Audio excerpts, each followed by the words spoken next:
High, আমি আবার চলে এসেছি। আজ এমনি আসিনি, কাণ্ড করে এসেছি। আবার মুখ উঠিয়ে চলে এসেছি বলবো বলে। তো কী হয়েছে, আমি গ্রোসারি অর্ডার করেছিলাম দিতে। আমার বাড়িতে কেউ নেই এখন, তো অর্ডারটা রিসিভ করার একমাত্র আমিই আছি এখনও। তো যাই হোক, দিতে আমার কাছে টাকা দিয়ে যায় মা। আমি ক্রিম মাখছি, সিরাম লাগাচ্ছি। হঠাৎ করে একটা গাড়িওয়ালা যেগুলো অর্ডার ডেলিভারি দেয়, যে গাড়িগুলোতে, দেন সাডেনলি আমার ক্লিক হলো মাথায়, আমার মা যে টাকা দিয়ে গেছিলাম, কোথায় রেখেছি টাকা। গাড়িটা দিনে আসতো, আমার তখনও মনে পড়তো না। মনে পড়তো তখন যখন অর্ডার চলে আসতো, ডেলিভারি বয় টাকা চাইতো, তখন আমি টাকা কোথায় রেখেছি। দিতে মনে হলো টাকা কোথায়। আমি ওরকম ক্রিম মাখামাখি, এই সাইডটা ক্রিম মেখেছি, এই সাইডটা ওরকম আছে। তারপরে ওরকম চলে এসেছি, কোথায় ট্রাউজারের পকেটে ছিল, আর আমি ট্রাউজার ভিজিয়ে দিয়েছি কাচবো বলে। ব্যস্ত ওইখান, তারপরে দেখলাম না টাকা ঠিক আছে, যেরকম রেখেছিলাম সেরকম, জাস্ট ভিজে গেছে। তারপরে কী করবো, খবর কাগজ পেতে তারপরে টাকা শুকোতে দিয়ে দিয়েছি। তারপরে ভাবলাম ওই ফ্যান চালিয়ে দিই, তাড়াতাড়ি শুকনো হয়ে যাবে। ফ্যান চালিয়ে দিয়েছি, তার টাকা উঠতে আরম্ভ করেছে। না থাক, আমি ভাবলাম যাই হোক, ভগবান যেন অর্ডারটা আসার আগে টাকা যেমন শুকনো হয়ে যায়, নয়তো প্রেস্টিজের ব্যাপার হলো। বলবে টাকাটা ভিজিয়ে কেন দিয়েছি এটা, কারণ কী হতে পারে, কি চুরি টুটি করে এনেছে কোথা থেকে, না কেঁদে টাকা ভিজিয়ে দিয়েছে। অনেক কিছু ভাবতে পারে লোকটার কি জানে যে কত ইরেসপন্সিবল আমি। তো এরকম অনেক টাকা হারানোতে আমার রেকর্ড আছে না, সিরিয়াসলি। তো আমি যখন বলবো হয়তো বিশ্বাস নাও হতে পারে, বাট এগুলো সবগুলো রিয়েল ইনসিডেন্ট, সব। এই জন্য আমি এখন কথা বলে টাকা ধরি না, তো আমি বোনকে দিয়ে দিই সেই টাকা ধরে। কেননা আমার হাতে টাকা থাকলেই আমি হয় অন্যমনস্ক কোথাও রেখে দিয়ে আসবো, নয় ফেলে দেবো, নয় সেটা হয়তো কুটুর করতে হয়তো অজান্তে ছেড়ে ধরলো। ওই জন্য আমি টাকা ধরিই না, রিস্ক নেওয়া যাবে না। তো কী হয়েছে, তো মাঝে কী হয়, হঠাৎ করে বৃষ্টি হলে এরকম ফুচকা খেতে মনে হয় আমার। তো ফুচকা দেখলে লিটারালি ফুচকা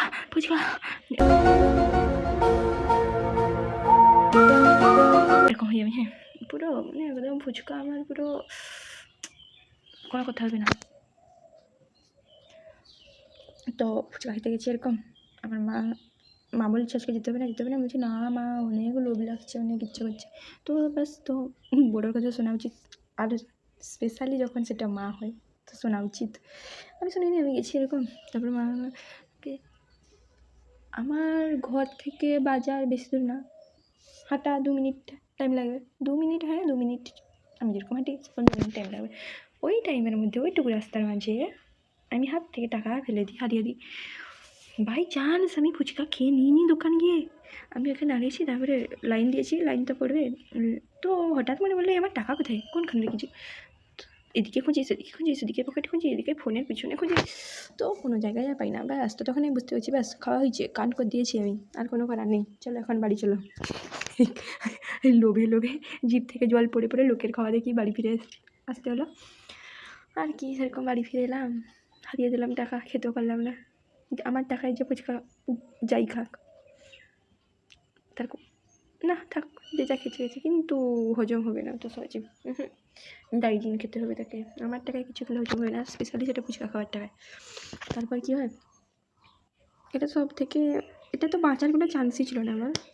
একদিন গেছি বাসে, যাওয়ার সময় চলে গেছি, আসার সময় আমি বাসে বসেছি, আমি হাতে টাকা রেখেছিলাম বাস ভাড়া দিব বলে।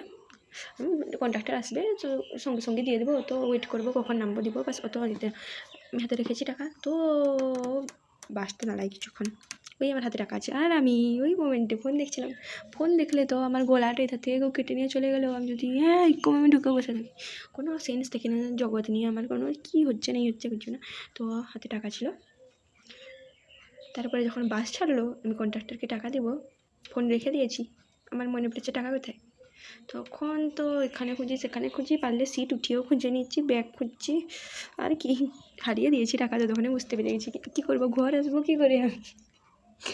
আর তো আমার কাছে যে বসেছিলো, তো একটু কিছু যাওয়ার পর একজন মহিলা উঠলো বাসে, এতে আমি আমার মুখটা এমন করে বসেছি, মুখ দেখেই আমি বুঝতে পেরেছি। আর আমার সঙ্গে কিছু হলে আমি জানি না কেন আমার মুখে পুরো ক্লিয়ার বোঝা যায় না এর কিছু হয়ে গেছে, সে আমি খুশি থাকি কি কষ্টে থাকি কি যাই হোক। তো আমাকে দেখে জিজ্ঞেস করছে কী হয়েছে, আমি বললাম বাসে বসেছিলাম, আমি ফোন দেখছিলাম, কিন্তু ভাড়া হারিয়ে দিয়েছি। ভাববে এই মেয়েটা ঘর যায় কেমন করে, বাড়ি থেকে কোথাও বেরিয়ে ভুলে টুলে যায় না, লোকের টোকের বাড়ি টাড়ি চলে যায় না আমরা সব। আমারও মাঝে হয় মাঝে মাঝে সিরিয়াসলি, কিন্তু না, ব্রেন আমার এতটাও ডিফেক্টেড হয়নি, একটু একটু ঠিক আছে। বাড়ি আমি চলে আসছি কোনো রকম করে। আর যদি নাও আসি, কে রাখবে আমার মতো মানুষকে ঘরে? আমাকে ঠিকানা খুঁজে ঘরে ছেড়ে দিয়ে যাবে লোক, রাখ বাবা তোর ঘরের জিনিস তোর ঘরে। তো ওই মহিলা আমাকে দিল বাস ভাড়া। তারপর আমি বললাম বাড়িতে বলবো, কী বলবো বাড়িতে, টাকা হারিয়ে দিয়েছি। বাড়িতে ফোন করে বললাম টাকা শেষ হয়ে গেছে, টাকা শেষ হয়ে গেছে। তারপরে না, শেষ হয়ে গেলো কী করে? আমি বললাম টাকা হারিয়ে দিয়েছি, বাস যখন দাঁড়াবে একটু বাসের কাছে আসতে হবে, টাকা নিয়ে একজন টাকা দিয়েছে বাস ভাড়া, ওকে দিতে হবে। ঘরের লোকেরা জানে যে কেমন মেয়ে আমি, তো যাই দিতে। মহিলাটা বলছিলেন যে না দিতে হবে না কোনো, তো সেরকম ঠিক না, আমার বিপদে আমাকে একটু সাহায্য করেছে তো দিয়ে দেওয়া উচিত। কে জানে আর কোনো দিন দেখা হতে পারে কি না হতে পারে। তো যাই আমি দিয়ে সব থেকে বড় কথা এটা তো এটা তো রেকর্ড আছে। তো একদিন আমার যাওয়ার ছিল দূরে কোথাও, সকালে উঠে যাওয়ার ছিল। আর সকালে আমাকে ঘুম থেকে উঠে গেলে আমি সেন্সে থাকি না লিটারালি। তো এরকম হয়েছে, আমি তো এরকম চোখ ঢুলু সেরকম হাঁটতে চলে গেছি, কোনো রকম বাসে উঠে গেছি, বসে গেছি। তারপর আমাকে খিদা পাচ্ছে, খাবো, টাকা খুঁজছি। তার আগের দিন রাত্রে আমাকে মা বলেছিল যে বাস ভাড়াটা মনে করে ঢুকাতে, আমি ঢুকাইনি।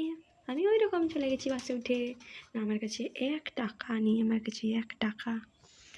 ঘরে ফোন করে বলছি আমি বাস ভাড়া আনতে ভুলে গেছি। তারপরে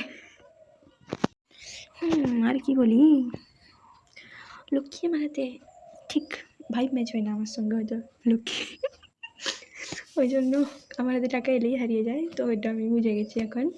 আর তো তাই জন্য যদি কোনো সময় আমার মন হয় যে জীবনে ডিপ্রেস হয়ে মন হয় যে বিষ খেয়ে মরি সে একটু শান্তির জন্য, আমার কাছে সে টাকাও থাকে না কোনো সময়। 1 টাকা থাকে না আমার কাছে কোনো সময়।